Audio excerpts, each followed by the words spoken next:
Praise the Lord. सबको जय मसीह की। परमेश्वर का नाम की स्तुति हो। आज सुबह एक वचन से हम आपके बीच में बात करना चाहते हैं। एहजकेल की किताब 37 अध्याय का 12 से 14 तक हम लोग पढ़ेंगे। वहां पे ऐसा लिखा है, इस कारण भविष्यवाणी करके उनसे कह, परमेश्वर यहोवा कहता है, हे मेरी प्रजा के लोगों, देखो मैं तुम्हारी खबरें खोलकर तुमको उनसे निकालूंगा और इस्राएल के देश में पहुंचा दूंगा। सो जब मैं तुम्हारी खबरें खोलूं और तुमको उनसे निकालूं, तब हे मेरी प्रजा के लोगों, तुम जान लोगे कि मैं यहोवा हूं और मैं तुम में अपना आत्मा समाऊंगा और तुम जियोगे और तुमको तुम्हारे निज देश में बसाऊंगा। तब तुम जान लोगे कि मुझ यहोवा ही ने ये कहा और किया भी है। यहोवा की यही वाणी है। जीवते हुए कब्रिस्तान की अनुभव से गुजरा हुआ एक झुंड था इस्राएल लोग। ये लोग सचमुच जिंदा था, लेकिन उनका परिस्थिति एक कब्रिस्तान के जैसा था, एक कब्र के जैसा था। कब्र का मतलब क्या है? सब चीजों का अंदर, जहां कोई आशा नहीं है, जहां कोई प्रतीक्षा नहीं है, जहां किसी को भी मदद नहीं कर सकता है, जहां सब चीजों का फुल स्टॉप डालने वाला जगह है कब्रिस्तान। क्या आपके जीवन में कभी भी कब्रिस्तान के अनुभव से आप गुजरा है कि सब प्रतीक्षा खत्म हो गया, सब कुछ समाप्त हुआ करके आप सोचा, कोई आशा नहीं था, अकेलापन, एकांत का जीवन, कोई व्यक्ति हमें मदद करने के लिए नहीं आ सकता था, कोई व्यक्ति हमें मदद नहीं कर पा सकता था। उसी परिस्थिति से कभी भी आप गुजरा है? ऐसा है तो ये संदेश आपके लिए है। इस्राएल लोग उनके जीवन में इसी प्रकार का अनुभव से गुजरा, कब्र का अनुभव, कब्रिस्तान की अनुभव। उसके पीछे क्या कारण था? इस्राएल का पाप था। परमेश्वर ने उनको आज्ञा दिया था कि परमेश्वर का वचन के अनुसार चलने के लिए जब कनान देश में प्रवेश हुआ, जब सारे आशीष वे लोग के हाथ में परमेश्वर ने दिया, उनके जीवन में वे परमेश्वर का वचन को भूल गया और प्रभु का राहों को छोड़कर अपना इच्छा के अनुसार चलने लगा। इसके कारण परमेश्वर समय समय पर भविष्यवक्ताओं को भेजकर उन्हें याद दिलाया, लेकिन उनके बीच में परमेश्वर का मंदिर होने के कारण उन्होंने सोचा है कि वे बंधुआईपन में कभी भी नहीं जाएगा, परमेश्वर सारे आशीषें वापस ले लेगा। ये बात कभी भी उनको विश्वास नहीं कर पा रहा था। इसलिए परमेश्वर का भविष्यवक्ताओं को वे लोग अनसुनी की और झूठे भविष्यवक्ताओं के पीछे चलते रहा। अपने जीवन में घमंड आया है, वे अपना पाप के प्रति पछताप नहीं किया, अपना मर्जी में जीवन बिताने लगा। तब ये हुआ है कि वे कब्रिस्तान का परिस्थिति में गुजरना पड़ा है। ऐसा एक दिन आया जब नेबुकदनेस्सर राजा बाबिलोन से आके उनका मंदिर को नष्ट किया है और उनका मंदिर का सोना चांदी सब कुछ वे लोग चुरा के लेकर गया, बंदी बना दिया। उनका घर द्वार सब उनको छोड़कर गुलाम होकर बाबिलोन में जाना पड़ा।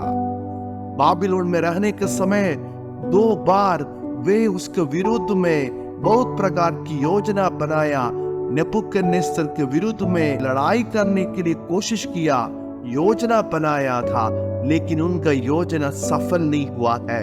अभी इस्राएल एक कब्रिस्तान का परिस्थिति से गुजर रहा था। किसी व्यक्ति को उनको बाबिलोन से छुड़ा नहीं पा रहा था।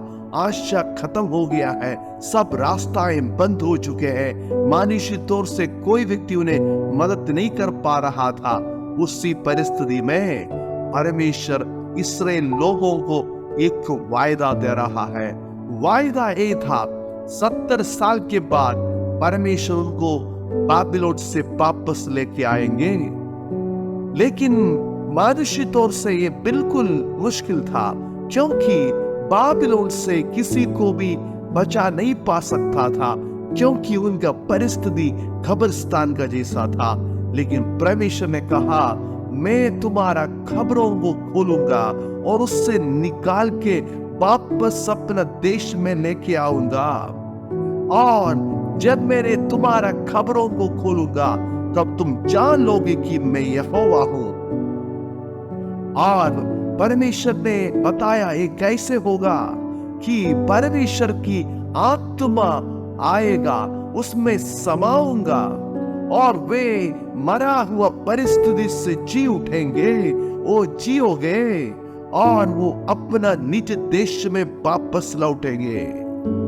और जब ये सब बातें होता है, याद रखना ये बात परमेश्वर का कहना है, यहोवा ने यही कहा है और ये वो किया है, और यहोवा की ये वाणी है। आपके जीवन में भूतकाल में जो कुछ हार की बात आए हैं, उसके कारण हो सकता है आज आप कुछ कब्रिस्तान की परिस्थिति से गुजरते हैं, खबर की परिस्थिति से गुजरते हैं। आपसे परमेश्वर का संदेश है कि परमेश्वर आपका खबरों को खोलूंगा, परमेश्वर उससे आपको बाहर निकालूंगा।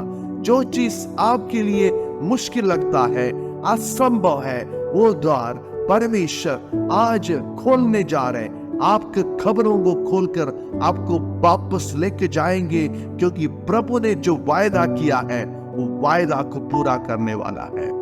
जब यीशु आया था, यीशु सचमुच खबर खोल दिया। किसका खबर खोल दिया? लाजर नामक एक व्यक्ति का खबर को खोल दिया। कब्रिस्तान में 4 दिन में रखा हुआ सड़ा हुआ शरीर से यीशु मसीह कब्रिस्तान के पास जाके यीशु ने बुलाया, हे लाजर बाहर आ जा। लाजर कब्रिस्तान से असली रूप से वो बाहर आ गया है। आज आपका परिस्थिति को परमेश्वर बदलेगा। कैसे? परमेश्वर की आत्मा आपके जीवन में आएगा, आपके जीवन में परमेश्वर का सामर्थ्य आएगा, और वो परमेश्वर ने जो वायदा किया था वो वायदा को पूरा करेगा। जो आप असंभव है करके सोच रहा है, एक संभव करने वाला परमेश्वर है। आप विश्वास करते हैं तो प्रभु आपके जीवन में एक नया कार्य आज सुबह में करने जा रहे हैं। आगे हम देखते हैं ये सचमुच संभव हुआ है। इजरा की किताब 1 अध्याय का 1 आयत में हम देखते हैं, फारिस के राजा खुसरू का मन को उभारा है। खुसरू के जीवन में परमेश्वर ने एक संदेश दे दिया है, परमेश्वर से बातें किया है, और खुसरू ने आज्ञा दिया 70 साल के बाद इस्राएल लोगों को वहां से छुड़ाने के लिए एक अन्य जाति राजा का मन को उभारते हुए परमेश्वर को वापस अपना देश में लौटाया। परमेश्वर वायदा को पूरा करने वाला है।